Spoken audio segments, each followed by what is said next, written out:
하나님께서 기드온에게 나는 너와 함께한다는 그러한 징조를 주십니다. 징표를 주십니다. 양털에 이슬이 내리기도 하고 다른 데는 안 내리고 또 양털 주위에만 또 이슬이 또 내리기만 합니다.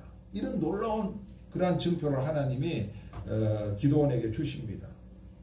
그리고 기드온이 바친 그 예물이 천사의 지팡이가 닿은 바위에서 불이 나와서 그 예물을 사릅니다. 이런 놀라운 일을 하나님이 일으키시고 증표를 주시는 거예요. 그리고 또 한 가지는 이 적군 속에서 어떤 사람이 자기가 꿈을 꿨는데 그것을 이야기하는 것을 기드온이 듣게 되는데 그 내용이 기가 막힙니다.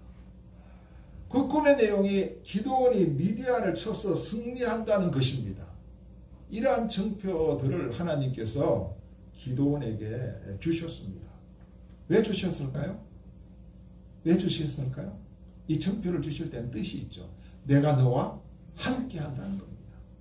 그러므로 너의 자신의 연약한 모습과 처지의 환경에 상관없이 반드시 내가 너를 미디안과의 전쟁에서 어떻게 하게 해주겠다? 승리하게 해주겠다. 너는 승리하는 큰 용사가 될 것임을 하나님께서 보여주신 것입니다. 자, 그렇다면 우리가 과연 하나님의 말씀대로 기드온이 하나님이 함께 하시는 큰 용사가 되었는가 하는 것을 우리가 오늘 본문을 통해서 추적해서 살펴봐야지 하나님의 말씀하신 대로 기드온이 큰 용사가 되었구나. 우리가 이것을 알 수 있지 않습니까?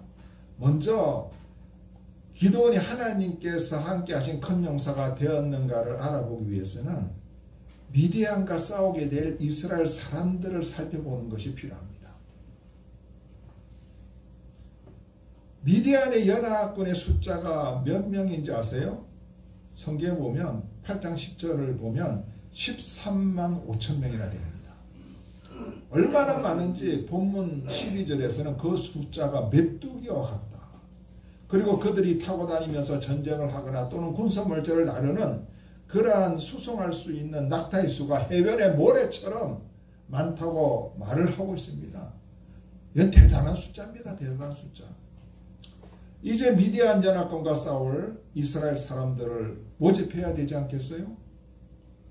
처음에 모여라 하고 이제 집합을 시키니까 3만 2천 명이 모입니다. 근데 하나님은 이상하게 그 사람 숫자가 너무 많아. 줄이라고 말씀을 하십니다. 그래서 그들 중에서 두려워 떠는 자들은 다 집으로 돌아가. 집에 가. 이렇게 돌려보냅니다. 그랬더니 너무해요. 3만 2천 명 중에서 2만 2천 명이나 돌아갑니다. 이제 10,000명밖에 남지 않은 거예요. 미디안 연합군이 아까 몇 명이라고 그랬죠? 13만 5천 명. 미디안 연합군에 비하면 13분의 1밖에 안 되는 거예요. 그런데 하나님은 아직도 많다고 그러는 거예요. 많다고. 그래서 하나님이 시키는 대로 그들을 데리고 물가로 이제 내려갑니다. 이제 거기서 무릎을 꿇고 물을 마시는 사람 9,700명은 돌려보냅니다. 그리고 손으로 물을 떠가지고 이렇게 개가 할 듯이 이렇게 혀로 핥는 자 300명만을 남기십니다. 여러분 이게 뭡니까? 미디안 연합군 13만 5천 명인데 300명으로 싸우라는 겁니다. 몇 대 몇이죠? 450대 1입니다. 참 기가 막힙니다. 여러분 우리가 흔히들 기드온의 전투하면 자연히 무엇을 생각하게 되죠? 300명을 생각해요. 300명. 대단히 용감스럽고 용맹스러운 죽음을 강하고 미디안 연합군과 싸운 군인들이라고 생각을 합니다. 그것을 뛰어넘어서 아주 믿습니다. 그렇게. 어떤 분들은 이 300명은 한 명이 적 수백 명을 감당할 수 있는 한국의 특전사의 특공대나 또는 미 해군의 특수부대인 네이비실 같은 그러한 용맹스럽고 전쟁에 능한 사람으로 이 기드온의 300명을 생각을 하고 있습니다. 2007년에 개봉한 영화가 있습니다. 300이라는 영화가 있습니다. 그 영화를 소개할 때 이런 굉장한 문구로 홍보를 했습니다. 역사상 가장 위대한 전사들이 온다. BC 480년 300명의 전사들이 100만 대군과 맞섰다. 이런 홍보 글자로 이 영화를 소개를 했습니다. 기원전 480년 이 크세르크세스 왕이 이끄는 페르시아, 성경에는 바사로 나왔죠. 바사. 이 바사 100만 대군이 BC 480년에 그리스를 침공을 합니다. 바상 크세르크세스는 성경에 나오는 아하수에로 왕입니다. 아하수에로 왕하면 여러분 에스더가 생각나죠. 죽으면 죽으리라 한 그 에스더가 바로 이 아하수에로 왕, 이 크세르크세스 왕의 둘째 왕비 아닙니까? 이 에스더 때문에 우리 아하수에를 알죠. 이 크세르크세스 왕이 100만 대군을 일구고 그리스를 침공을 하자 이 그리스 연합군이 빨리 형성이 안 돼서 늦어집니다. 그러자 그리스의 남쪽에 있는 스파르타 왕 이 레오디나스가 300명의 용사들을 이끌고 이 데르모필레 협곡을 지킨다는 내용입니다. 여러분 100만 대군과 맞서는 무모한 싸움. 그러나 스파르타의 용사들이 나라를 위해 가족을 위해 자신들의 이 명예를 위해 이 불가능한 이 전투에서 자신들의 모든 것을 겁니다. 그래서 그 전투는 전설이 됐습니다. 그들의 욕망함이 마침내 빛을 발한다는 내용이 이 300이라는 저 영화의 내용입니다. 기도원의 300명 용사하면 이 페르사의 바사의 100만 대군 공격을 저지한 위대한 스파르타의 300명 용사를 생각하는 사람들도 있어요. 그러니 목사님들이 설교할 때 우리들은 기도원의 300명 용사가 되어야 됩니다 하고 설교를 합니다. 그 설교를 들으면 성도들은 다 주눅이 들거나 나와는 상관없어. 나는 결코 그러한 300명이 될 수 없어 라고 손사래를 칩니다. 그러니 그 설교가 나한테 무슨 은혜가 되고 무슨 적용이 되겠습니까? 그래서 이 300명의 용사처럼 되자 하는 설교를 들으면 우리가 큰 감명을 못 느끼는 거예요. 그런데 성경을 보면 그렇지 않다는 말입니다. 성경에 나타난 이 300명은 특공대원들이 아닙니다. 이들은 전쟁하고 별로 상관없는 보통 사람들이요. 아마 어중이 떠중이가 다 모인 그러한 사람들이었을 것입니다. 어떤 분들은 이렇게 말합니다. 손으로 물을 떠서 개가 핥는 것처럼 뭘 이렇게 핥으면서 이렇게 시계를 쳐다보면서 저보세요 지금 이렇게 핥는 거예요. 지금 제가 좀 흉내를 내잖아요. 좀 보고 좋아해 주세요. 좀 이거 이렇게 막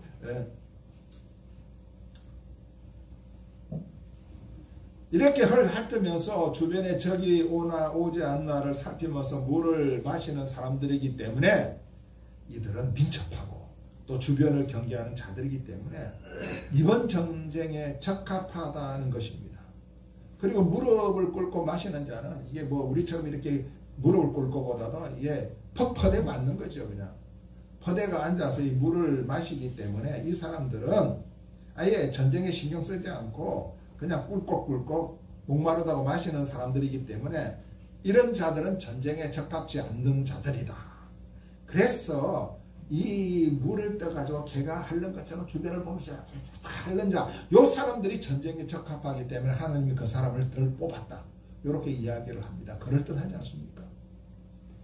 그랬더만 또 어떤 분들은 반대 의견을 제시합니다. 도리어 손으로 물을 떠가지고 개처럼 이렇게 옆을 쳐다만 핥는 이 사람들은 너무나 주변을 의식하는 불안한 마음을 갖고 있는 사람이라는 거예요. 혹시 저기 안 올까? 아유, 어떻게. 담대하지 못하고 이 사람들은 배짱이 없고 도리어 예민하고 두려워하고 불안해하는 자들이기 때문에 이들은 전쟁이 적합지 못하다는 거예요. 도리어 그냥 무릎을 꿇고 물을 마시는 자는 적군이 쳐들어와도 나는 이길 수 있어. 이런 담대한 마음으로 걱정 없이 편안한 마음으로 그들이 물을 마시기 때문에 도리어 이들이 담대하고 용맹스럽게 이 전쟁을 잘할 수 있는 사람들이다. 전쟁에 적합한 사람들이다. 이렇게 반대 의견을 제시하는 사람도 있습니다. 이 말도 들으면 그럴듯한 것 같아요. 자, 물을 떠서 개처럼 혀로 핥고 물을 마시든지 아니면 무릎을 꿇고 마시든지 이것은 전쟁에 적합한 자를 뽑는 테스트가 아니고 적은 숫자를 골라내기 위한 테스트였습니다. 테스트예요. 적은 숫자.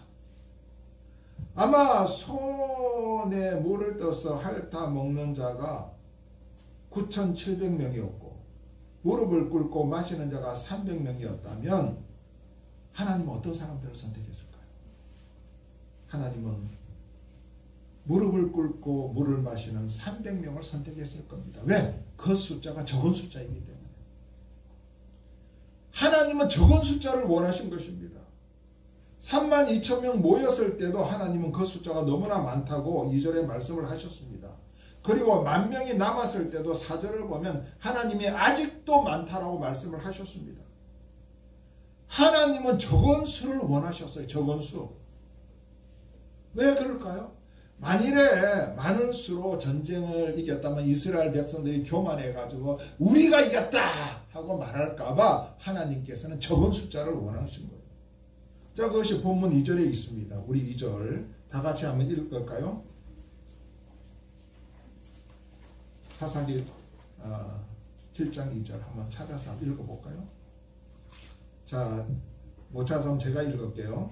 여호와께서 기드온에게 이르시되 너를 따르는 백성이 너무 많은즉 내가 그들의 손에 미디안 사람을 넘겨주지 아니하리니 이는 이스라엘이 나를 거슬려 스스로 자랑하기를 내 손이 나를 구원하였다 할까 함이라.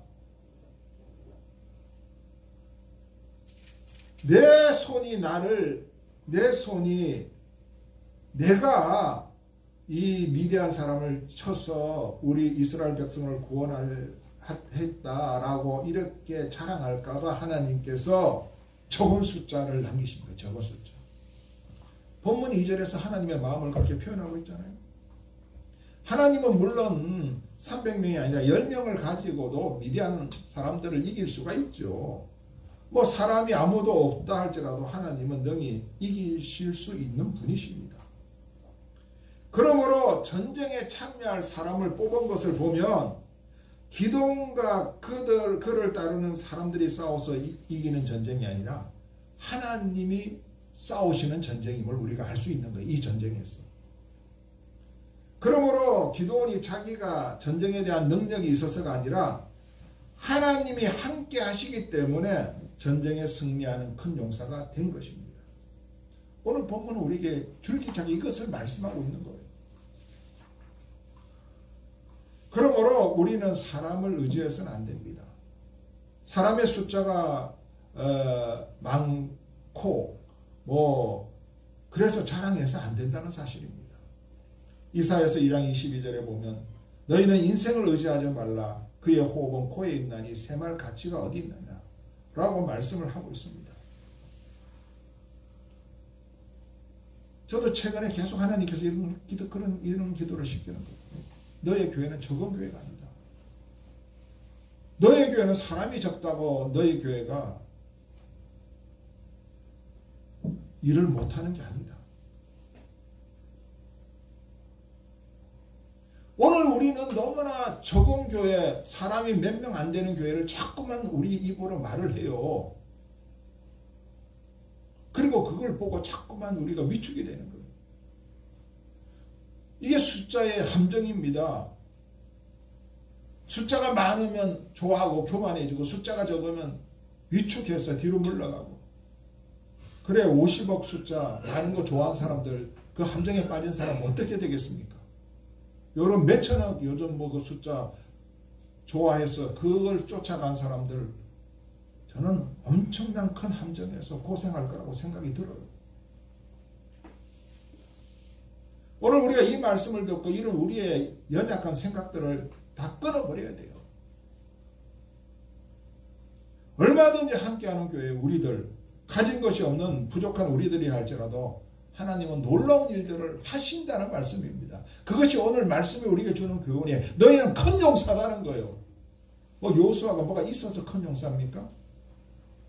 그리고 너와 함께하기 때문에 내가 너를 통해서 이스라엘 백성들을 미디안에서 구원하겠다는 겁니다.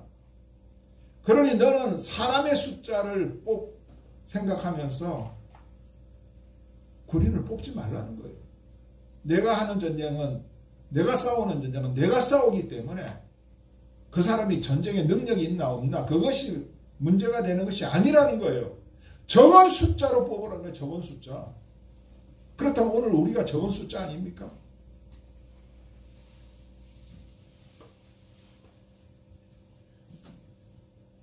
적기 때문에 나는 못해요? 안 해요? 싫어요? 그런 사람은 하나님이 그냥 그렇게 못하게 만들어요. 일생 동안 그 사람은. 그렇게 생각하는 대로 그대로 만든다는 거예요. 그 사람은. 그냥 그런 상태로 죽어가는 거예요.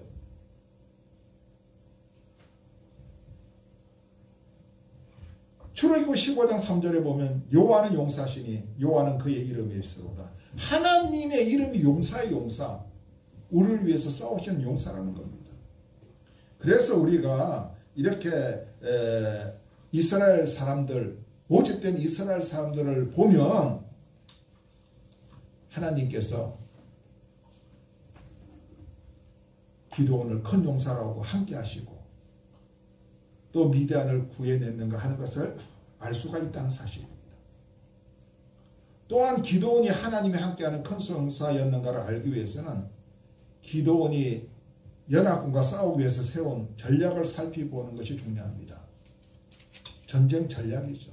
어떻게 전쟁 전략을 가졌는지. 오늘 본문 15절부터는 싸우는 전략에 대해서 말을 하고 있습니다.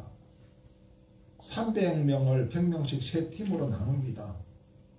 13만 5천 명에 비하면 세 발의 피죠. 각자의 손에 뭘 들게 합니까? 활을 들게 합니까? 칼을 들게 합니까? 총을 들게 합니까? 각자의 손에 나팔과 빈 항아리를 들게 합니다. 그리고 항아리 안에 횃불을 감춥니다. 장난도 아니고.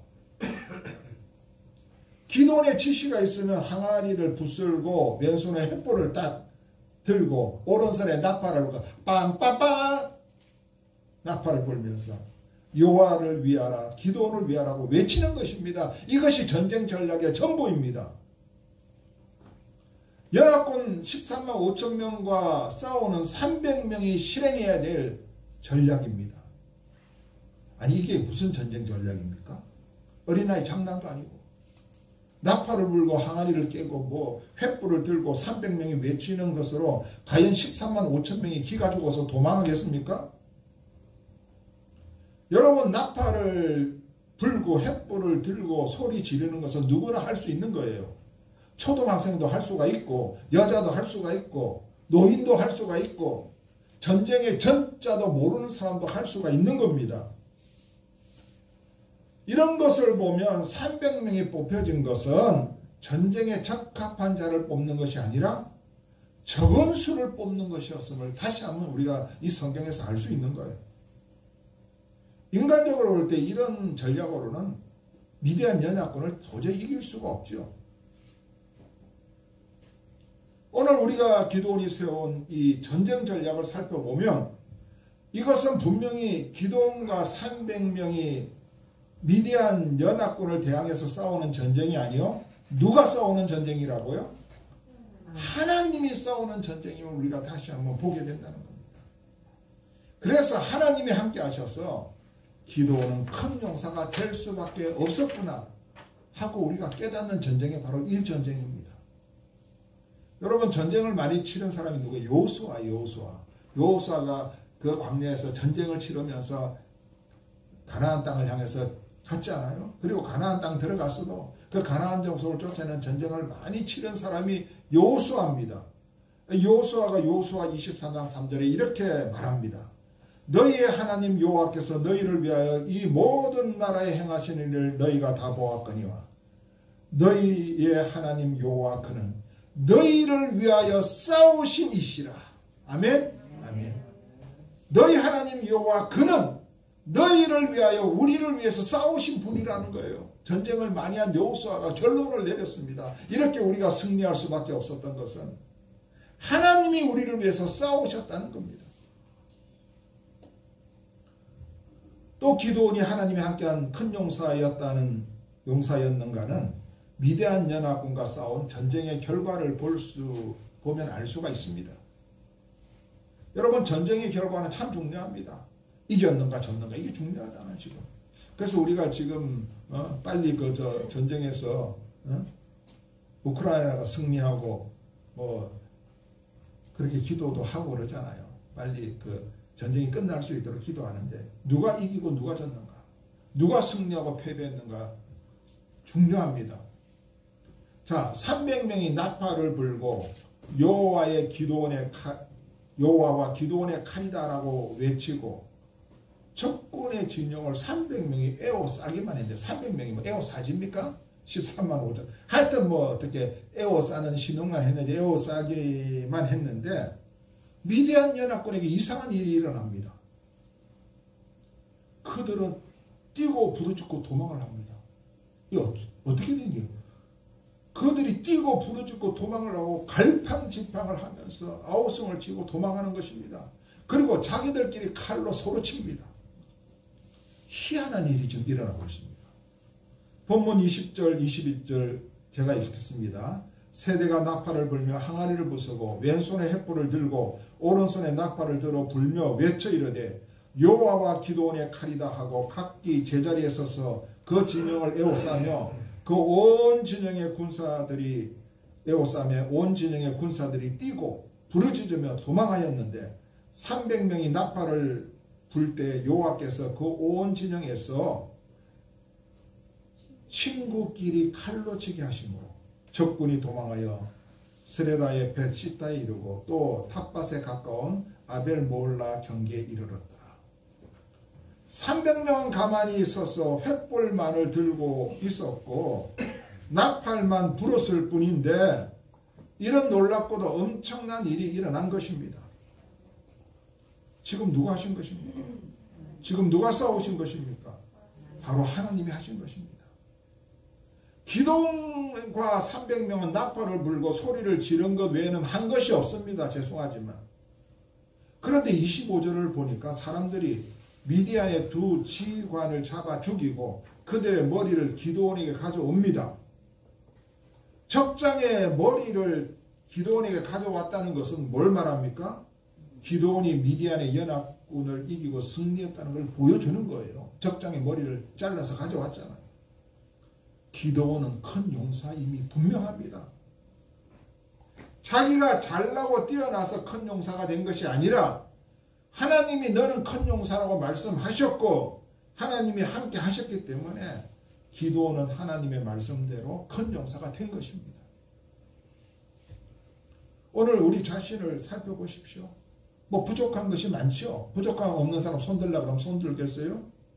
연약한 부분이 너무 많은 사람들입니다. 우리가 하나님이 우리를 향해서 너는 큰 용사다, 내가 너와 함께 하시겠다 하시면 우리는 그것을 결사적으로 한사코 거부하면서 하나님 절대로 나는 큰 용사가 아닙니다. 죽었다가 깨나도 나는 큰 용사가 될 수 없습니다 라고 하지 말자고요. 제가 지금 이걸 말씀드리는 거예요. 그냥 그대로 이해가 안 돼도 수긍하고 받아들이시기를 바랍니다. 그래야만 우리는 하나님이 함께 하시는 큰 용사가 될 수 있고 하나님의 놀라운 일들을 우리가 할 수 있는 승리하는 삶을 살 수가 있는 거예요.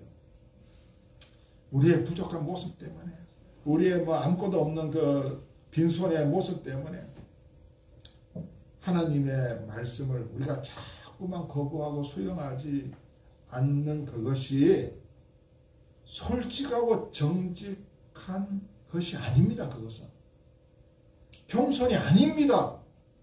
그것은 불신앙이요, 교만이요, 불순종입니다. 그것은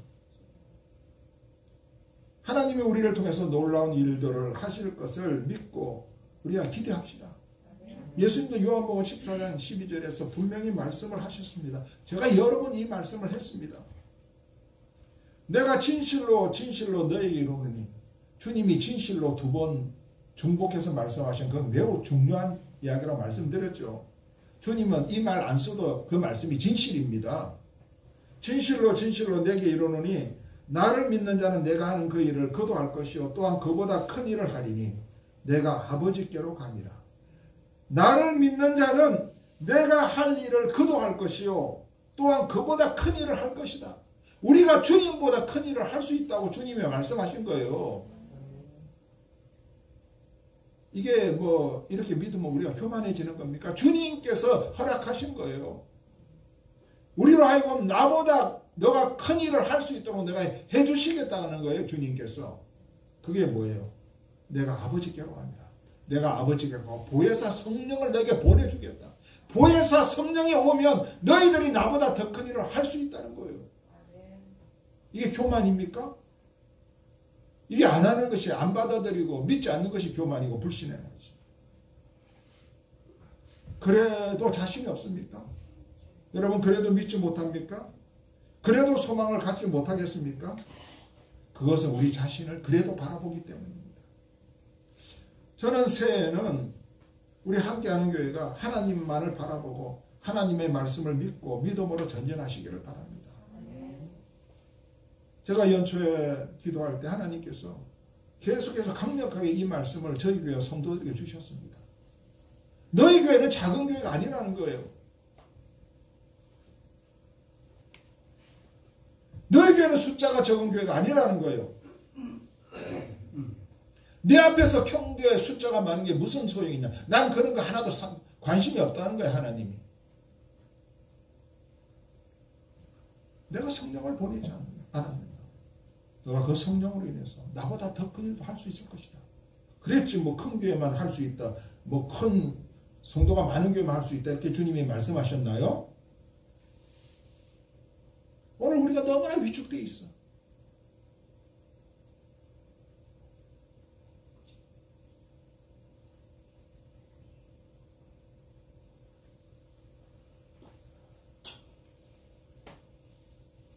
여러분 하나님이 이미 말씀하셨어요.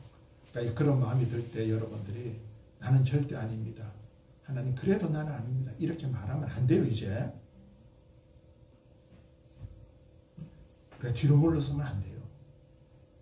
뭐라고 말해야 돼요? 하나님 나는 부족하지만 하나님이 하시면 나는 할 수 있습니다. 이 말씀 하나님이 굉장히 좋아하셔요. 더 나아가서 하나님이 함께 하시면 나는 할 수 있고 말고요. 이런 응답을 하시는 저와 여러분이 되시기를 주님의 이름으로 축복하고 축원합니다. 아멘.